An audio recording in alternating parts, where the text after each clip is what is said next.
গৃহশিক্ষক YouTube চ্যানেলে সকল ছাত্রছাত্রীদের জানাই শুভকামনা। আগের ক্লাসে আমরা তোমাদের মাধ্যমিক ভূগোলের যে আমরা এখন নতুন পড়া এবং পুরনো পড়া দুরকম ক্লাসই করাচ্ছি। আজ আমরা এই ক্লাসে তোমাদের পুরনো তোমরা আগে যেগুলো পড়ে এসছো সেরকম একটা বিষয় নিয়ে আলোচনা করব। আজ আমরা আলোচনা করব বায়ুর সঞ্চয় কাজের ফলে যে ভূমিরূপগুলো তৈরি হয় সেই বিষয়টা নিয়ে, ঠিক আছে? এগুলো তোমাদের খুব ভালোভাবে তৈরি করতে হবে, কেননা এখান থেকে তোমরা অবশ্যই কোশ্চেন কমন পাবে, সেই জন্য, ঠিক আছে? এখান থেকে তোমরা 2 নম্বর 5 নম্বরের কোশ্চেন, 2 নম্বর 3 নম্বর 5 নম্বর তিন রকমের কোশ্চেনই কিন্তু অবশ্যই কমন পেতেই পারো পরীক্ষায়, ঠিক আছে? আর আমাদের চ্যানেলটা এখনও সাবস্ক্রাইব যারা করোনি তারা সাবস্ক্রাইব করে বেল আইকনটা প্রেস করে রাখবে, তাহলে আমাদের চ্যানেলটা এখনও সাবস্ক্রাইব যারা করোনি তারা সাবস্ক্রাইব করে বেল আইকনটা প্রেস করে রাখবে, তাহলে আমাদের চ্যানেলে নতুন ক্লাসগুলো তোমরা অবশ্যই দেখতে পাবে। তাহলে এখানে আমরা বায়ু সঞ্চয় কাজ বায়ু সঞ্চয় কোনো কিছু জমা করে যে ভূমিরূপগুলো তৈরি করে সেইগুলোকেই বলে বায়ুর সঞ্চয় কাজের ফলে গঠিত ভূমিরূপ। আর এই যে বায়ু যে ভূমিরূপগুলো তৈরি করে এটা 3টে পদ্ধতিতে করে। একটা হচ্ছে যে উপলেপন, আর একটা হচ্ছে অধিগ্রহণ, আর একটা হচ্ছে এই দুটোই পদ্ধতি, ঠিক আছে? এইগুলো ভালোভাবে তোমরা একটু এখান থেকে অবশ্যই পড়ে রাখবে, ঠিক আছে? আর এখানে ভূমিরূপ যেগুলো দেখতে পাওয়া যায় সেগুলো কি কি? ভূমিরূপ যেটা দেখতে পাওয়া যায় প্রথমে হচ্ছে যে বালিয়াড়ি। মানে এখানে বিভিন্ন রকমের বালিয়াড়ি দেখতে পাওয়া যায়, ঠিক আছে? বালির স্তূপ, যেগুলো চলমান বালির স্তূপ থাকে মরুভূমিতে বা বিভিন্ন জায়গায়, মরুভূমিতেই বেশি দেখা যায়, সেটাকেই বলা হয় বালিয়াড়ি, ঠিক আছে?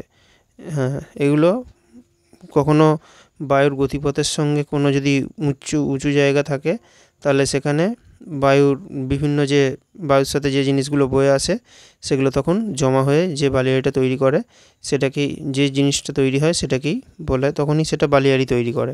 এবার বালিয়াড়ি বিভিন্ন রকমের হয়, ঠিক আছে?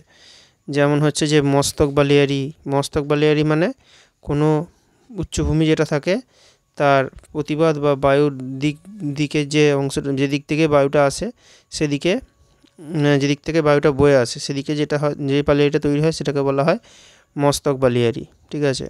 আর তার পরেরটা হচ্ছে যে পার্শ্ব বালিয়াড়ি মানে হচ্ছে যে ওই উচ্চভূমির দুপাশে যে বালিয়াড়িটা সৃষ্টি হয় সেটাকেই বলে পার্শ্ব পার্শ্ব বালিয়াড়ি।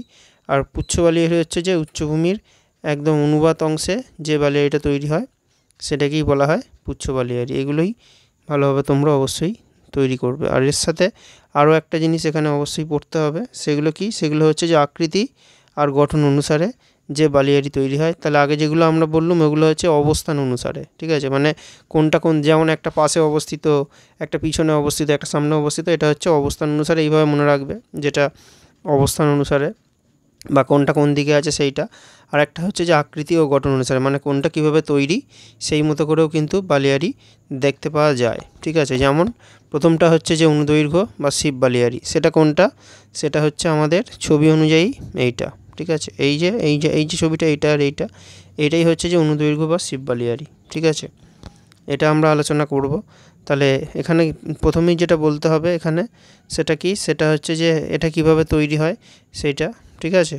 এটা বায়ুর গতিপথের সাথে কিভাবে তৈরি হয়, একদম সমান, এই দেখো, এই যে সোজাসুজিভাবে তৈরি হয়েছে, এটা সমানভাবে তৈরি হয়। আর এটাকে কি বলে? এটাকে সেই জন্যই বলে অনুদৈর্ঘ্য বা শিব বালিয়াড়ি, ঠিক আছে? আর এর কিছু বৈশিষ্ট্য অবশ্যই থাকে, ঠিক আছে? যেমন কি এটা তরোয়ারির মতো দেখতে হয়, ঠিক আছে? আর এটা দুটোর মাঝখানে যে গ্যাপটা থাকে সেটাকে সাহারায় কি বলে? এই জায়গাটাকে গাসি বলে, এই যে ফাঁকা জায়গাটা যেটা থাকে, ঠিক আছে? এইগুলো ভালোভাবে পড়বে। আর এগুলো বায়ু প্রবাহের দিক থেকে এটা কিন্তু তৈরি হয়, ঠিক আছে? সোজাসুজি বায়ুর গতিপথের সঙ্গে সমানভাবে এটা তৈরি হতে দেখা যায়, ঠিক আছে? এইটা আর ছবিগুলো অবশ্যই আঁকবে যেমনভাবে আমরা দেখিয়ে দিয়েছি, ঠিক আছে? এই যে এরকমই। আর আমাদের ক্লাস কেমন লাগছে সেটা তোমরা কমেন্ট করে অবশ্যই জানাবে। আর ক্লাসগুলো তোমরা বন্ধুদের মধ্যে অবশ্যই শেয়ার করবে। আর আমাদের ক্লাস ভালো লাগলে তোমরা অবশ্যই লাইক করবে।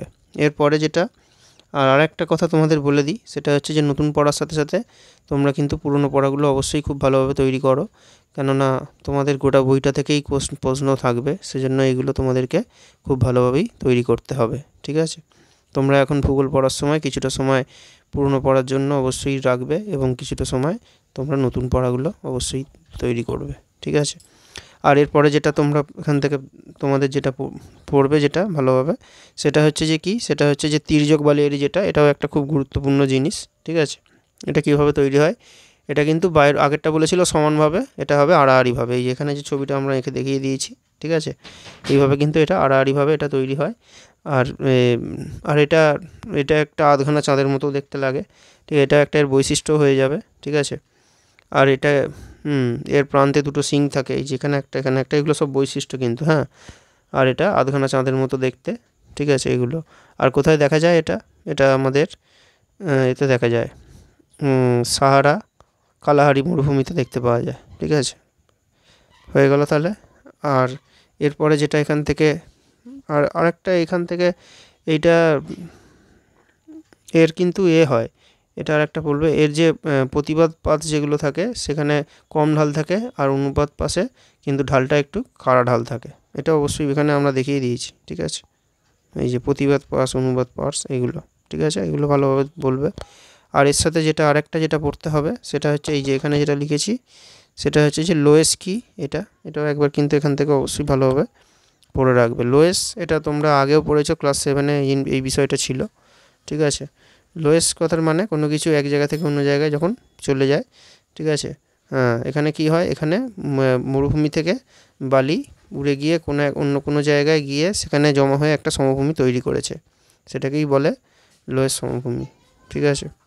বৈশিষ্ট্য কি, এটা অনেক বড় জায়গা নিয়ে তৈরি হতে পারে, আর এটা খুব উর্বর হয়, ঠিক আছে? আর কোথা থেকে কোথায় তৈরি হয় এটা, এটা হচ্ছে যে গোবি মরুভূমি থেকে বালি উড়ে গিয়ে চীনের ওয়াংহো নদীর অববাহিকায় এই ধরনের একটা তৈরি হয়েছে সমভূমি, সেটাকেই বলা হয় লোয়েস সমভূমি। এটা বায়ুর তালে এটা সঞ্চয় কাজ, মানে এক জায়গা থেকে গিয়ে অন্য জায়গায় জমা হয় বা সঞ্চয় হয়ে এই জিনিসটা তৈরি হয়, ঠিক আছে?